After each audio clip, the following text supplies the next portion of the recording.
স্যামকে শেষ করে দিয়ে বিন্দার উপর প্রতিশোধ নিল রাঙা। হ্যাঁ বন্ধুরা, এমনটাই দেখা যাবে। তাই সম্পূর্ণ জানতে ভিডিওটিতে লাইক দেওয়া, চ্যানেলটি সাবস্ক্রাইব করে দেখতে থাকুন।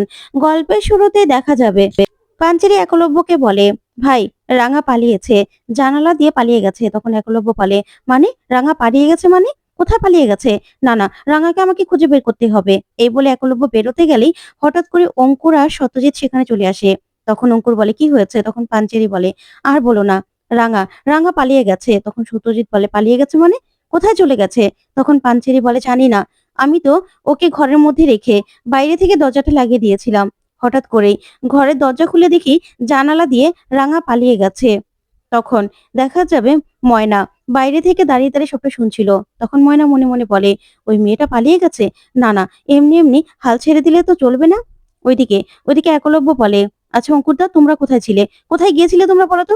তখনই অঙ্কুর নিজের মোবাইলটা দেয়। তখন পাঞ্চেরি একলব্য সেই সন্ন্যাসী রাঙার ভিডিও দেখে। তখন একলব্য বলে, এটা কি? হুবহু তো রাঙার মতো দেখতে। অন্যদিকে বিন্দা বিন্দা কথা বলতে থাকে স্যামের সঙ্গে আর বলে, স্যাম তুমি জানো না, এই মেয়েটা এই মেয়েটা কোনোদিনও রাঙা হতেই পারে না। আর তাছাড়া এই মেয়েটা যদি রাঙা হতো, তাহলে বাইরে থেকে তোমার লোকদেরকে গুলি করে কে মারতো বলো তো? আমি তো কিছুই বুঝতে পারছি না। আর আমার শাশুড়ি মা এই মেয়েটাকে তো আধিক্যতা করে এই বাড়িতে রেখে দিয়েছে। আমার না এই মেয়ের হাব ভাব, চালচলন কিছু দেখেই কোনো দিক থেকে মনে হচ্ছে না এটা রাঙা। কিন্তু আমার আবার আরেকটা কথাও মনে হচ্ছে। আমার মনে হচ্ছে এটা মস্ত বড় একটা গেম চলছে, যে গেমের মধ্যে আমরা না আস্তে আস্তে তলিয়ে যাচ্ছি স্যাম। ঠিক তখনই ময়না আসে আর এসে বলে, দিদি ভাই, দিদি ভাই গো। তখনই বিন্দা বলে, কি হয়েছে ময়না? তখন ময়না বলে, আর বলো না, ওই মেয়েটা তো পগার পার হয়ে গেছে।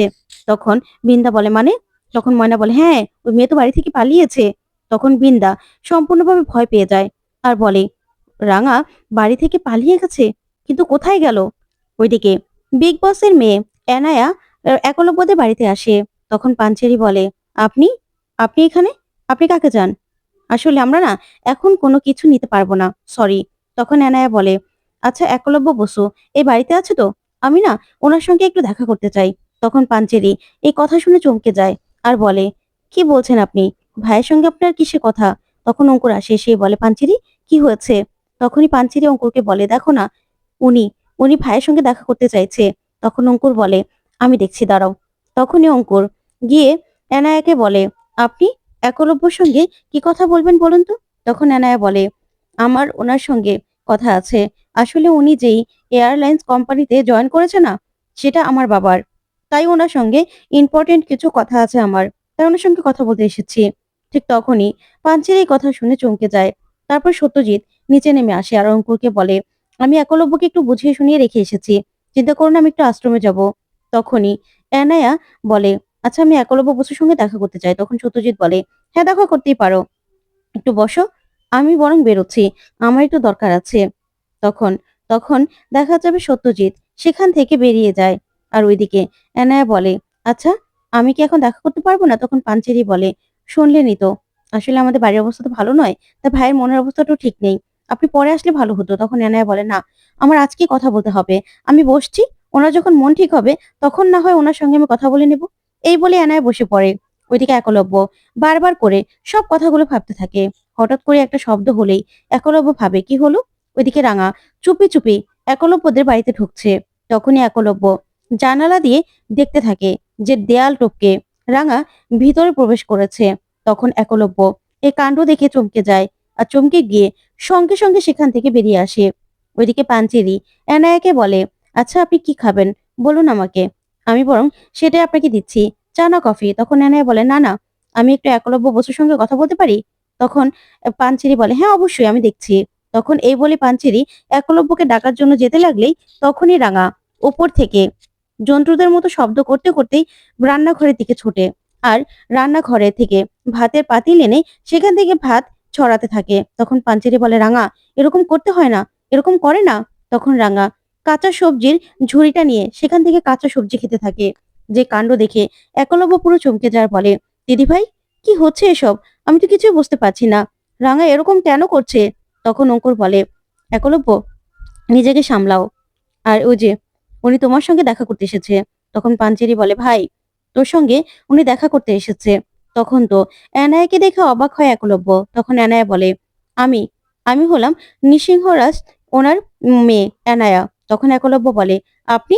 তখন অ্যানায়া বলে, আপনি আমাদের এয়ারলাইন্স কোম্পানিতে জয়েন করেছেন। আমি সেই মালিকের মেয়ে। আপনার সঙ্গে আমার ইম্পর্টেন্ট কিছু কথা আছে, সেজন্য আমি এখানে এসেছি। তখন একলব্য বলে, আমি তো ছুটিতে আছি। তাহলে? তখন অ্যানায়া বলে, আপনার ছুটিটা ক্যান্সেল হয়ে গেছে, তাই আপনার সঙ্গে আমার জরুরি কথা আছে। তখন একলব্য বলে, কিসের কথা? তখন অ্যানায়া বলে, আপনার মনে হচ্ছে না যে স্বয়ং আপনার মালিকের মেয়ে আপনার সঙ্গে কথা বলতে এসেছে? নিশ্চয়ই কোনো জরুরি আছে। তখন একলব্য বলে, আচ্ছা বলুন, কি কথা বলবেন? তখন অ্যানায়া বলে, আপনার সঙ্গে আমি আলাদা করে কথা বলতে পারি? তখন পাঞ্চেরির দিকে তাকায় একলব্য। তখন পাঞ্চেরি অনুমতি দিলে একলব্য সেখান থেকে অ্যানায়াকে নিয়ে চলে যায়। ওইদিকে পাঞ্চেরি বলে, কি ব্যাপার বলো তো? সোজা মালিকের মেয়ে এখানে চলে এসেছে কথা বলার জন্য? আমি তো কিছুই বুঝতে পারছি না। শুধুমাত্র ছুটি ক্যান্সেল হয়েছে বলেই এইভাবে মালিকের মেয়ে তো এখানে আসতে পারে না। ওইদিকে রাঙা কাঁচা সবজি খেতে থাকে আর কিছু একটা ভাবতে থাকে। তারপরে দেখা যাবে এনায়াকে নিয়ে ছাদে যায় একলব্য।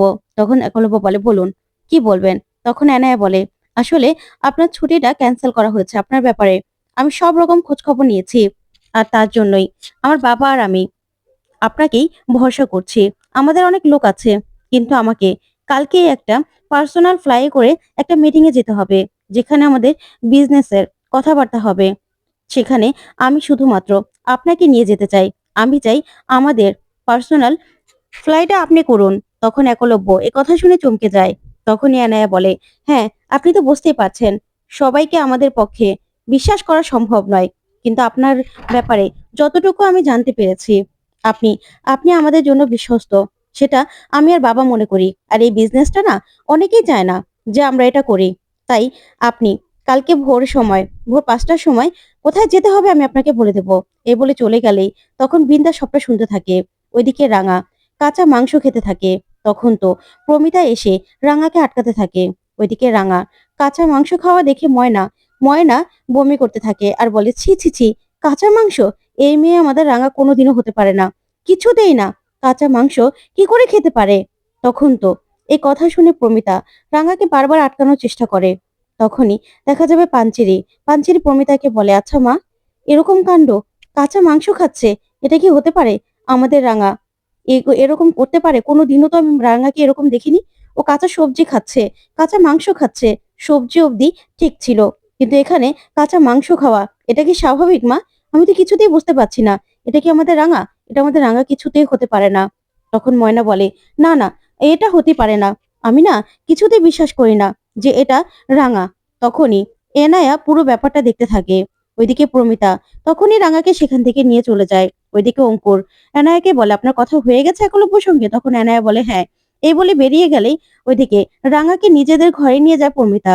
তখনই ময়না আড়াল থেকে ওদের কথা শুনতে থাকে। তখন সার্থকী আসলেই ময়না ভয় পেয়ে যায়। তখন ময়না বলে, জানো তো, আমি না ভয় পেয়ে গেছিলাম। তখন সার্থকী বলে, কেন? আমি কি বাঘ না ভালো? তখন ময়না বলে, আর বলো না, ওই যে মেয়েটা, ওই যে রাঙার মতো দেখতে, ও তো কাঁচা মাংস খাচ্ছিল। জানো তো, আমার তো এখন ভয় করছে। ও না আবার আমার ঘরে ঢুকে কখনো হাত পা আমার চিবিয়ে খেয়ে ফেলে। কি যে হচ্ছে কিছুতেই তো বুঝতে পারছি না। শান্তি নেই বাড়িতে। তখনই সার্থকী সব কথা শুনে ভিতরে এসে রেগে যায় আর বলে, মা, এটা আমাদের রাঙা হতে পারে না, তুমি বুঝতে পারছো না? এটা রাঙা হতে পারে না। জীবজন্তুদের মতো কাঁচা মাংস খাচ্ছে, কিসব কিসব গর্জন করছে। তখন প্রমিতা বলে, তাতে তোর সমস্যা কি? ওর দায়িত্ব আমি নিয়েছি, আমি ওকে দায়িত্ব করে এখানে নিয়ে এসেছি। তোর কি সমস্যা? ও সব কিছু ভালো মন্দ আমি দেখবো, বুঝতে পেরেছিস? তখনই সেখানে সভ্য চলে আসে আর সে বলে, কাঁচা মাংস খাওয়া তো স্বাস্থ্যের জন্য ভালো, তুই জানিস না? কাঁচা মাংস খাওয়া কোনো খারাপ কিছু না। রাঙা, এটাই আমাদের রাঙা। রাঙা একদম ঠিক কাজ করেছে। ও কাঁচা মাংস খাচ্ছে, একদম ঠিক হয়েছে। আর কাঁচা মাংস খেলে না শরীর স্বাস্থ্য খুব ভালো থাকে। তখনই রাঙা খাটের উপরে উঠে অস্বাভাবিকভাবে আচরণ করতে থাকে। তখন সভ্য বলে, আমি জানি রাঙা, তুই আমাদের রাঙা। আমি একদম শিওর, তোকে দেখে আমি ঠিক চিনেছি। তখন পাঞ্চেরি বলে, তুই চুপ করবি? তোর কি মাথায় জ্ঞান নেই? একটু চুপ কর না।